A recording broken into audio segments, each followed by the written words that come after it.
알지 못하더라. 아멘. 일부 예배 나오신 성도 여러분, 다시 한번 우리 서로 좌우에게 사랑합니다, 축복합니다 인사 나누겠습니다. 사랑합니다, 축복합니다. 네, 조금 더 몇 분이 오셨습니다. 오늘 이른 아침부터 하나님께 예배하기 위해서 이 자리에 모이신 모든 분들 특별하다고 생각합니다.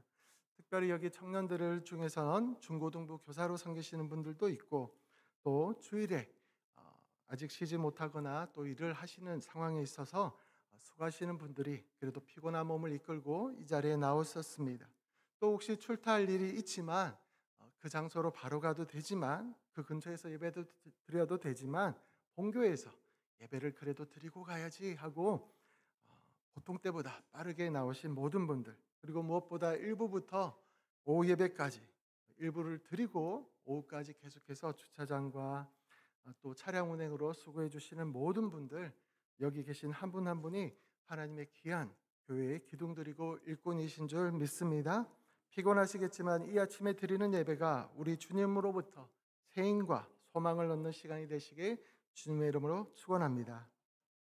혹시 여러분들 중에 다시 시작 이렇게 한번 말을 들으면 어떤 기분이 드십니까? 어떤 부분에게는 다시 시작한다, 한 번 더 한다면은 좀 설레는 분들이 있을 거예요. 와, 그 좋은 걸 한 번 더, 그래, 좋아 하는 마음이 있을 거고, 또 어떤 분은 또 어렵고 힘들었는데 또 하는 부담감과 두려움이 있을 수 있는 말이겠지요. 그런데 오늘 우리가 살펴볼 이야기는 다시 시작에 관한, 또 오늘 본문에서 잠깐 나온 베드로에 관한 이야기입니다.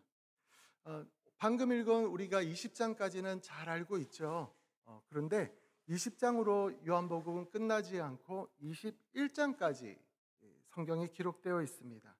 예수님이 십자가에서 죽으시고 사흘 만에 부활하신 사실이 20장에 잘 기록되어 있고, 부활하신 주님을 만난 첫 번째 여인으로 그 주님이 막달라 마리아죠.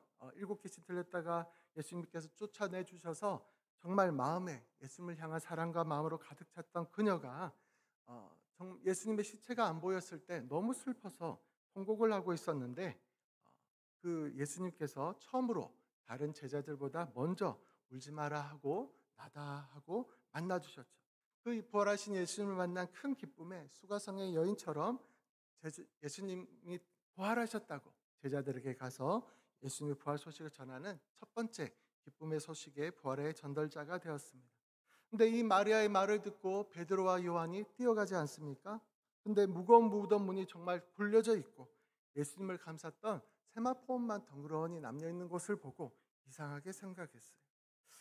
그리고 다시 예수님은, 부활하신 예수님을, 마리아가 만났다는 그 예수님을 만나지는 못하고 와서 제자들에게 그 이야기를 전합니다.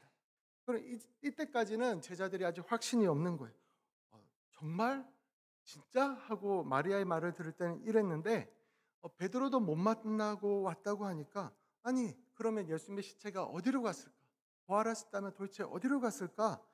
누가 가지고 갔나 하면서 더 혼란스러운 마음에 문을 꼭 닫고 있죠.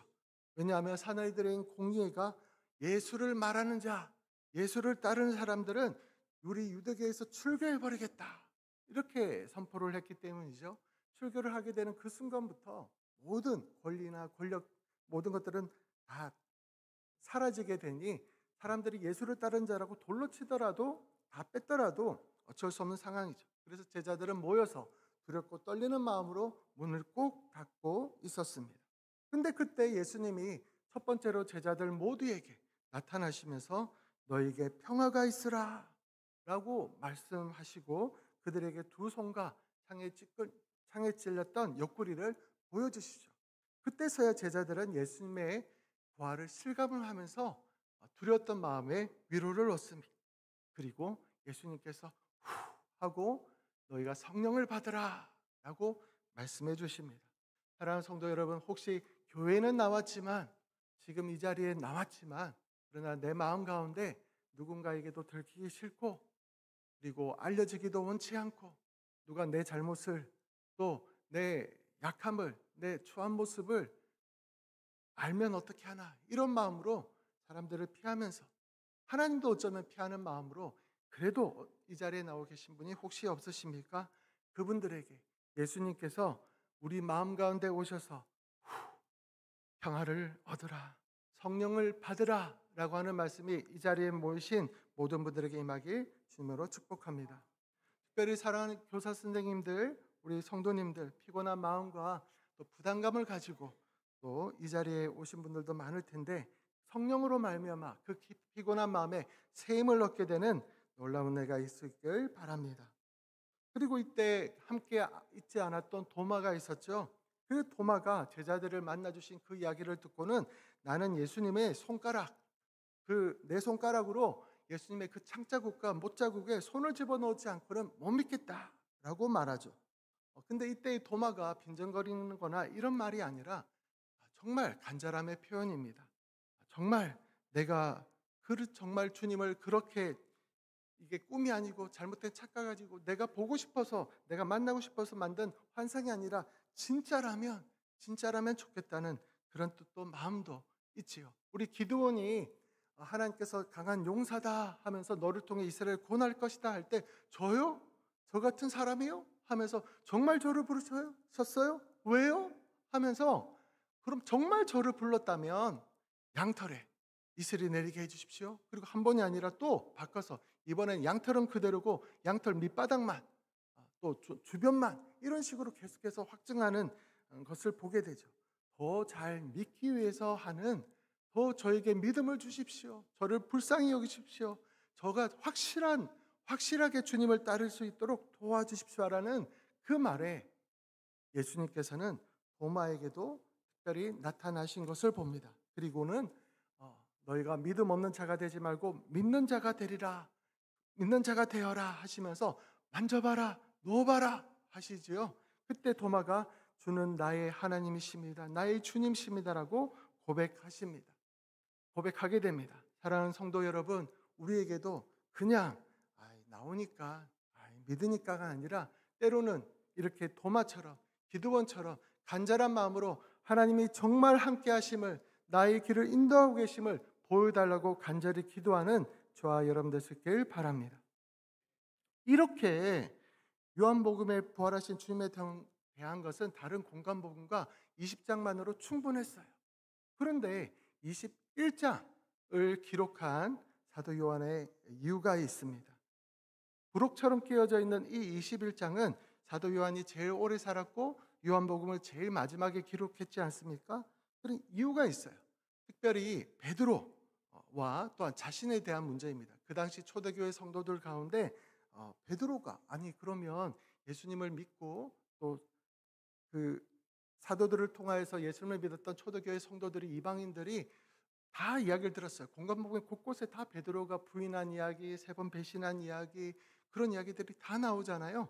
그러니 여기서 또 질문이 있을 수 있죠. 베드로가 어떻게 다시 예루살렘 교회 수장이 되었습니까? 나중에는 예수님이 형제 야고보가 또한 대표하는 사람이 되지만, 베드로가 어떻게 그렇게 다시 멀쩡하게, 우리도 장관이나 이런 사람들을 뽑을 때 뭔가 결격 사유가 있고 뭔가 예전에 잘못한 것이 있으면 저 사람은 그런 자격이 없습니다 하고는 이렇게 스스로 사퇴하기도 하고 내려오기도 하지 않습니까?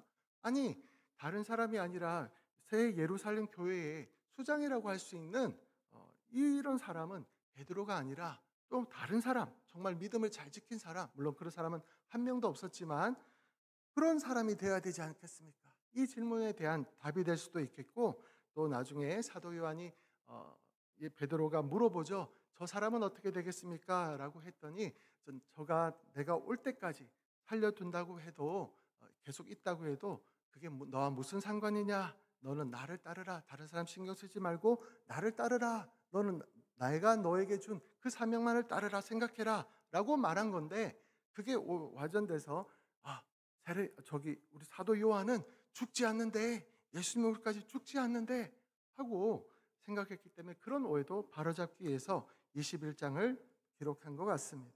근데 이 귀한 부록을 통하여서 오늘 저와 여러분에게도 하나님께서 말씀하시는 줄 믿습니다. 우리 2번 PPT 한번 띄워주시기 바랍니다. 2번, 3번입니다. 같이 한번 읽겠습니다. 시작. 그때 예수께서 예수께서 제자들에게 이르시되 오늘 밤에 너희가 다 나를 버리리라. 기록된 바 내가 목자를 치리니 양의 떼가 흩어지리라 하였느니라. 그러나 내가 살아난 후에 너희보다 먼저 갈릴리로 가리라. 베드로가 대답하여 이르되 모두 주를 버릴지라도 나는 결코 버리지 않겠나이다. 예수께서 이르시되 내가 진실로 내게 이르노니 오늘 밤 닭 울기 전에 내가 3번 나를 부인하리라. 베드로가 이르되 내가 주와 함께 죽을지언정 주를 부인하지 않겠나이다 하고 모든 제자도 그와 같이 말하니라. 만약 과거에 이때의 모습이 예수님한테 말씀하는 이 베드로의 자신감에 있는 모습이 영상으로 기록으로 남아 있다면, 요즘 그런 영상들도 많이 나오던데 AI를 활용해서 예수님과 베드로의 기록 다다다닥 하면서 보는데, 예수님이 모두 주를 버릴지라도 나는 결코 버리지 않겠습니다 라고 베드로가 말하는 것을 크로저 확대해 가지고 이렇게 다시 보여준다면, 베드로가 그때 내가 왜 그랬을까? 그때 무슨 자신감으로 저렇게 당당하게 외쳤을까? 하면서 얼마나 괴로워했겠습니까? 새벽에 닭이 올 때마다 꼭기요 하고 올 때마다 무엇이 생각나겠습니까? 그 자신이 담대하게 말했는데 그냥 조용히 예수님 믿고 따르다가 부인했다면은 이렇게 덜 창피할 거예요. 근데 정말 예수님을 잘 따르겠다고, 정말 다른 사람은 버려도 저는 절대로 예수님을 버리지 않는다고 라고 말했던 그 베드로였지 않습니까? 그리고 실제로 칼을 들어서 예수님을 잡으려고 가는 사람 종을, 말고의 길을 베어버리지 않습니까? 그런데도 불구하고 예수님을 부인했었죠. 근데 이 모든 것을 예수님께서는 방금 말씀에도 있지만 누가복음 22장 31절 32절에도 여러 번 말씀하십니다. 우리 같이 읽겠습니다. 시작. 시몬아 시몬아 보라 사탄이 너희를 밀가부르듯 하려고 요구하였으나 그러나 내가 너희를 위하여 내 믿음이 떨어지지 않기를 기도하였노니 너는 돌이킨 후에 내 형제를 굳게 하라. 그렇습니다. 주님은 예수님이 베드로를 부를 때부터 예수님은 베드로를 잘 알고 계시고 그의 연약함도 알고 계시고 성격 급한 것도 알고 계시고 충동적이라는 것도 알고 계시고, 그리고 또 그가 자신을 배반할 거라는 것도 알고 계십니다. 그러나 그를 향한 기도를 쉬지 않으셨다는 것을 보게 됩니다. 그리고 돌이킨 후에 내 형제를 굳게 하는 사람으로 너를 세울 것이라고 말씀하고 있습니다. 사랑하는 성도 여러분, 저희들이 하나님의 은혜로 용감해지고 담대해질 수도 있지만 그 용감과 담대함이 내 힘으로부터 나온 것이라고 생각하지 말고, 교만하지 않고 선줄로 생각한들은 넘어질까 두려워하라는 그 말씀처럼 우리가 하나님 앞에 사람 앞에 겸손하게 주님을 섬기는 저와 여러분 되시길 바랍니다. 그런데 지금 세팅이 뭐가가 되고 있어요. 예수님께서 2번이나 제자를 만나셨는데 금방 보이시고 도마에게 잠깐 보이시고 또 사라졌어요. 제자들과 베드로가 예수님과 더 깊은 교제를, 물론 나중에 보면은 또 엠마오로 가던 2 제자들이 깊은 식탁 교제 가운데 예수님을 알아보는 사건은 있었지만, 이 베드로와 제자들이 예수님이 부활하셨다는 사실은 아는데 그 다음은 하면서 있다가 갈릴리로 가게 되지요. 특별히 이들이 간 갈릴리 호수는 디베라 호수로도 불렀는데요. 헤롯 안디바가 갈릴리 호수 서편 도시를 황제 디베로에게 경의를 표시하기 위해서 도시 이름을 디베라라고 불렀습니다. 그러니 다른 곳이 아니라 갈릴리 그 호수입니다. 베드로가 물고기 잡으러 가겠다라고 했을 때 다른 제자들도 따라갔죠. 그럴 때 3년이나 고기 잡이를 쉬고 있었지만 그래도 한가닥했던 갈릴리 어부 출신들이 거기 여러 명 있지 않습니까? 그런데 그들이 새벽까지, 밤늦게 시작해서 새벽까지 물고기를 잡는데 물고기가 잡히지 않습니다. 갈릴리 호수는 요즘은 조금 다르지만은 옛날에 물이 너무 맑아서 낮에 이렇게 배가 가게 되면은 배에 그늘이 지잖아요. 물고기가 그럼 보고 아는 거예요. 그래서 다 피하는데 밤에는 꼼꼼하니 잘 모르지 않습니까? 그래서 이리저리 다니다가 쳐놓은 그물에 걸려서 어획을 할 수 있는 거지요. 그런데 이들이 자신들의 실력과 경험을 야, 감 죽었네. 어떻게 하면 좋지? 한 마리도 어떻게 안 잡히냐? 그래도 한 마리 정도, 몇 마리 정도는 눈먼 물고기들이 잡힐 수 있을 텐데 했는데 한 마리도 안 잡히는 거예요. 그리고 그들이 수고는 수고대로 하고 지칠 대로 지쳐 있는데, 그때 새벽 무렵에, 그리고 이맘때쯤에 다시 그들이 돌아오기 시작할 때 멀리 해변에서 바닷가에 예수님께서 계셨지요. 근데 처음에 그들이 예수님인지 몰랐습니다.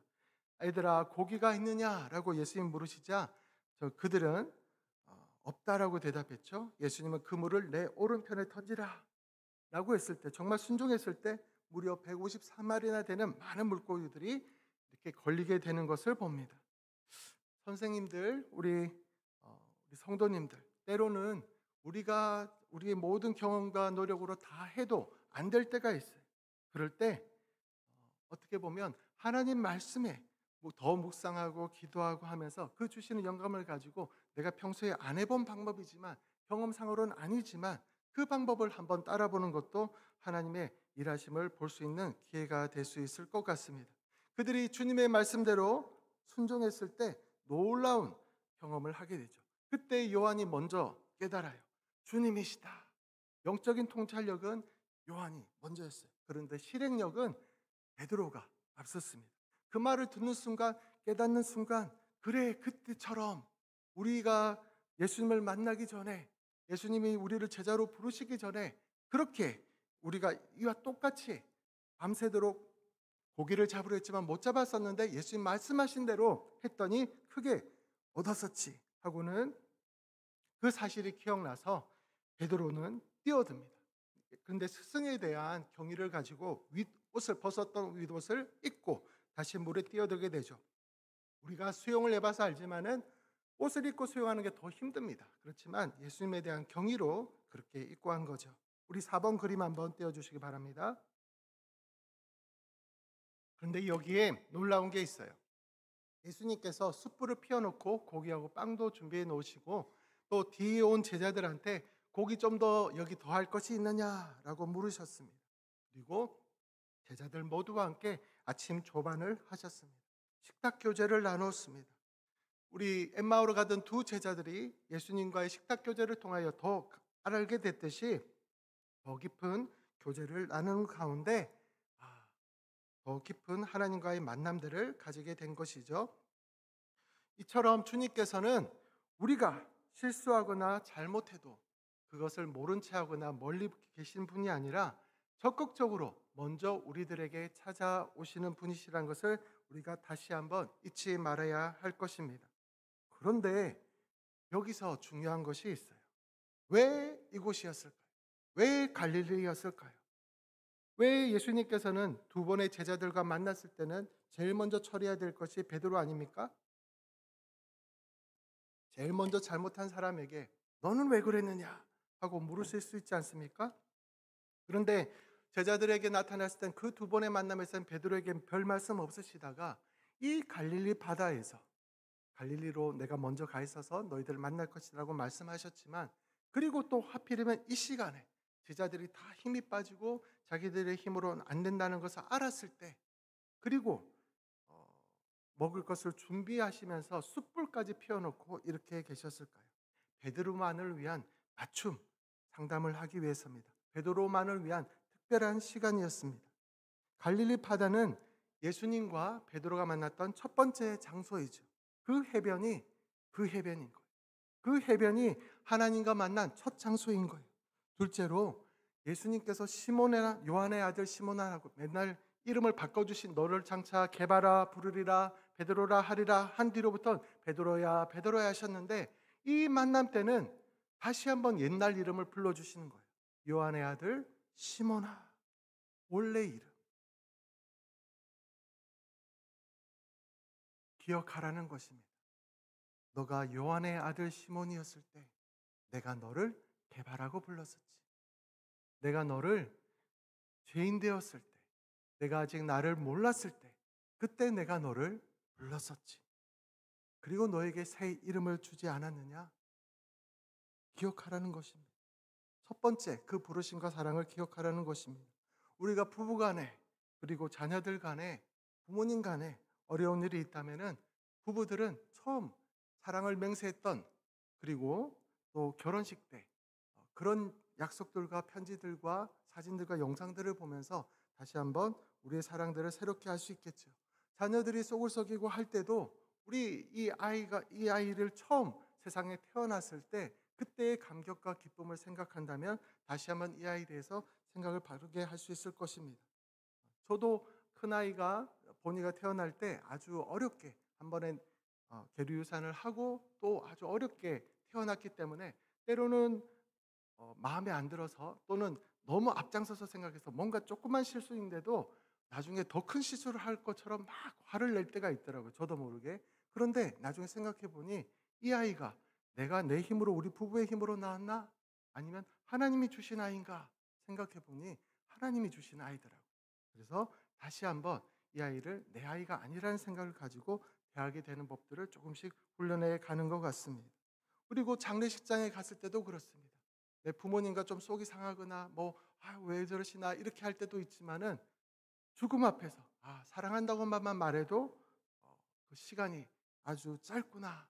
그래서 이번에 장례식에 갔다 와서 오늘 저녁에 킹 오브 킹스를 어머님과 함께 자녀들과 함께 보기로도 했지만은 어쨌든 그렇죠. 첫 장소에 다시 한번 그 첫사랑과 첫 만남을 기억하게끔 하는 그 놀라운 일들이 예수님께서 베드로에게 준비해 주신 것이죠. 그리고 세 번 우리가 잘 알듯이 물으시지 않습니까? 왜 세 번일까요? 우리가 답은 알고 있습니다. 교회를 많이 다니신 분들은. 그러나 숯불까지 피워놨어요. 숯불 하면 베드로가 떠오르는 장면이 뭡니까? 아침마다 꽃기와 하면 떠오르는 장면이 뭡니까? 베드로가 예수님을 부인했던 그때입니다. 사람들이 숯불 곁에 옹기종기 모여 있는데 그때 예수님이 심판을 받으시고 그 숯불 사이에서 내가 보니 당신은 예수를 따라다니는 자다 라고 말하는 그 요종들의 말에 예수님을 부인하고 저주하며 내가 저따위 사람들은 모른다 라고 하는 그때의 예수님과 얼굴이 마주쳤지 않습니까? 그런데 이때 예수님께서 이 세팅 가운데서 베드로에게 다시 물으십니다. 내가 이들보다 나를 더 사랑하느냐? 베드로야, 너가 다른 사람들은 어쩔지언정 저는 다른 사람들은 다 예수님을 부인하지어도 저는 떠나지 않고 당신을 따르겠습니다 하고 다른 사람보다 더 특심인, 더 열심인 자신의 믿음을 말했지요. 그런데 내가 이들보다 나를 더 사랑하느냐? 아가페로 물으실 때 답을 못하죠. 아니요. 압니다. 주님은 아십니다. 제가 주님은 사랑합니다 라고 한국말에는 그냥 똑같은 사랑이지만은 헬라어로 보면은 첫 번째, 두 번째 질문은 아가페. 신이 하나님께서 우리를 사랑하시는 그 사랑으로 변하지 않는 그 사랑으로 사랑하느냐라고 했을 때 베드로는 필레오로 형제 간에, 친구들 간에, 부모 자식 간에 그 때로는 끊어질 수 있고 포기할 수 있는 그런 사랑으로 친밀함으로 친하지만 좋아하지만 또 다른 번역에 좋아합니다라고 사랑하느냐 했더니 좋아합니다라고 되더라고요. 좋아하는 거하고 사랑하는 거하고 조금 차이가 있듯이 아가페와 필레오가 차이가 있죠. 그런데 이제는 아는 거예요. 내가 다른 사람들보다 더 당신을 사랑합니다 라고 말했던 것에서 자기를 아는 거예요. 그래서 이제는 내가 당신을 사랑은 하는데 아가페처럼 사랑은 아니라고 하는 것을 고백하게 되는 거죠. 근데 또 두 번째로 이번엔 다른 사람들보다는 말은 빼고 네가 나를 사랑하느냐라고 1대1로 다시 물으시죠. 우리가 성도님들이 여기 여러분 주님을 사랑하시기 바랍니다. 여러분 주님을 사랑하십니까? 할 때 옆에 사람들 같이 아멘 할 수는 있어요. 그런데 정말 나 혼자만의 공간에 나 혼자만의 시간에 주님이 다가오셔서 내가 나를 사랑하느냐? 그 대답을 할 수 있는 저와 여러분 되시길 주님으로 축복합니다. 근데 빈정되시는 것이 아니에요. 지금 뭔가를 하고 계시는 거예요. 사랑합니다고 했잖아요. 대답했잖아요. 그런데 묻고 또 묻고 세 번이나 이렇게 물으신 것은 의도적인 것입니다. 세 번째 다시 한번 네가 나를 사랑하냐 하실 때 예수님께서는 필레로 물어주세요. 그래, 내가 나를 사랑하느냐 했다면 세 번째는 베드로의 대답처럼 아니요 주님, 저는 주님을 좋아합니다. 주님이 아십니다 했는데 그럼 네가 나를 좋아하느냐라고 베드로의 수준으로 낮춰져서 다시 한번 물으세요. 근데 이때 베드로의 마음이 아마 찢어지는 것 같았을 겁니다. 슬픈 각오가 계속해서 생각나는 것이죠. 세 번째, 세 번이나 내가 예수님을 부인했던 그 사실들이 기억나는 것이죠. 우리 7번 요한복음 21장 17절입니다. 시작. 세 번째 이르시되 요한의 아들 시몬아 내가 나를 사랑하느냐 하시니 주께서 세 번째 내가 나를 사랑하느냐 하심으로 베드로가 근심하여 이르되 주님 모든 것을 아시오매 내가 주님을 사랑하는 줄을 주님께서 아시나이다.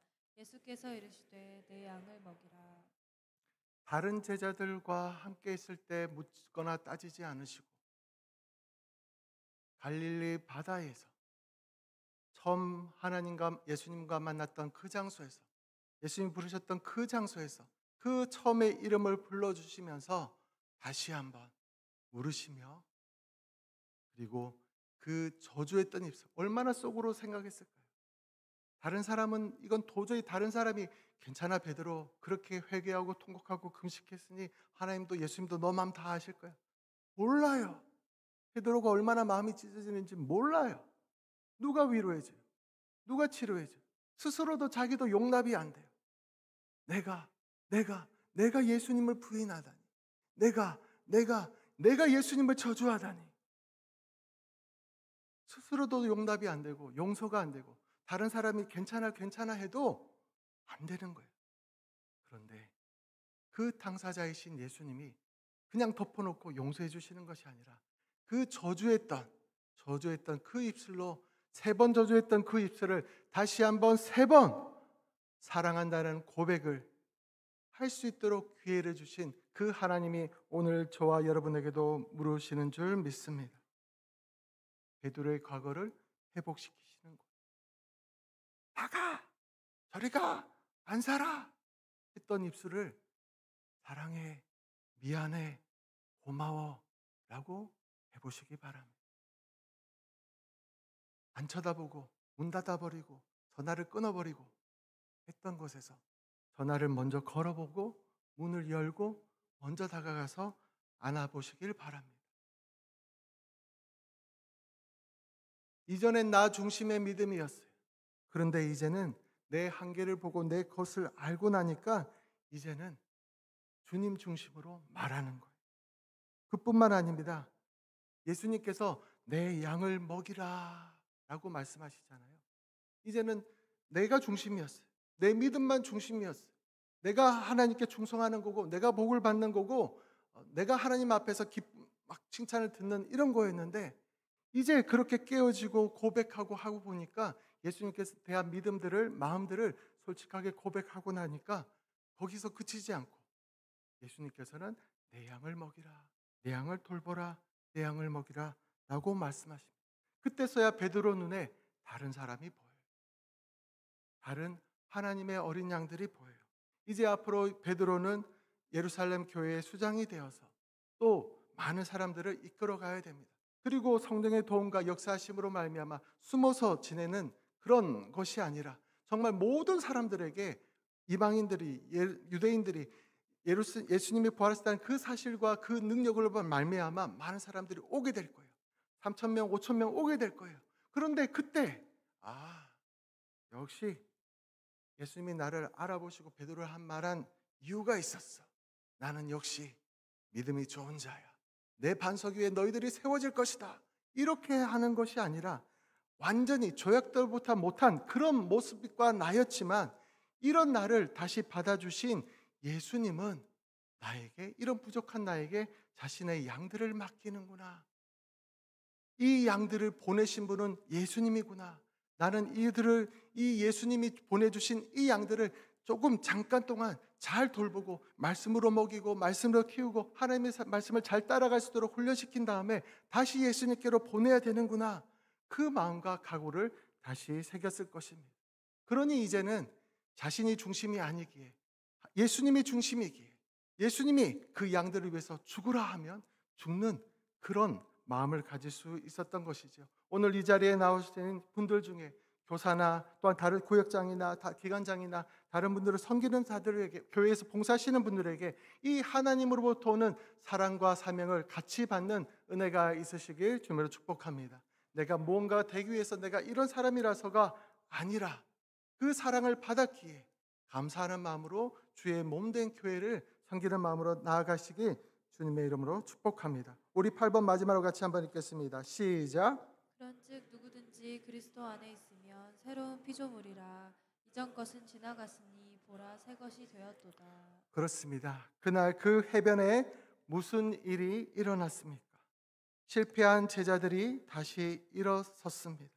좌절한 베드로가 새로운 사명을 받았습니다. 사랑이 다시 시작되었습니다. 다시 시작이다. 다시 시작이다. 내가 처음부터 이것을 가지고 말아야 했다.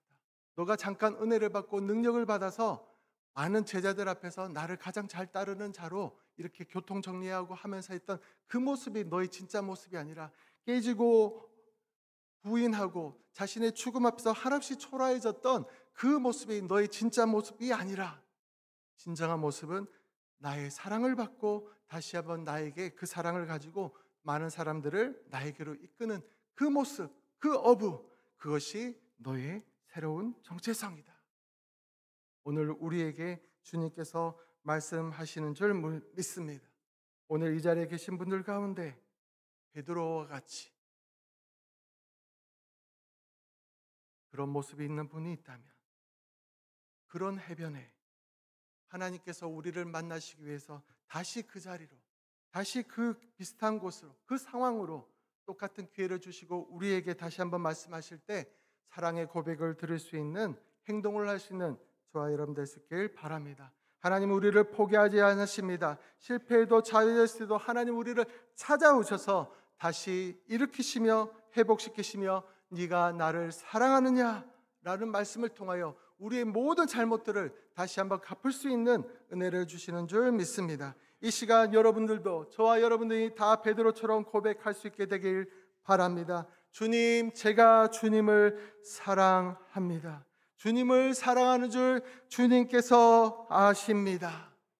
그럴 때 여러분만이 할 수 있는 그 일을 주님께서는 다시 맡기실 줄 믿습니다. 그 해변에서 사랑이 다시 시작되었듯이 오늘 여러분과 저의 삶에도 새로운 사랑이, 새로운 소망이, 새로운 시작이 있기를 예수님의 이름으로 축원합니다. 지금은 우리를 사랑하여 주시고 우리에게 다가와 주시는 예수 그리스도의 놀라운 은혜와 우리를 사랑하시되 독생자를 아끼지 않고 보내주시기까지 사랑하시고 우리를 위해 역사하여 주신 하나님 아버지의 크신 사랑하심과 그것을 깨닫게 해주시고 기억나게 하시며 그 사랑 가운데 다시 일어날 수 있도록 도와주시는 성령님의 내주교통 역사하심이 이 자리에 모인 모든 성도들을 위해 지금부터 영원까지 함께 하시기를 간절히 축원하옵나이다.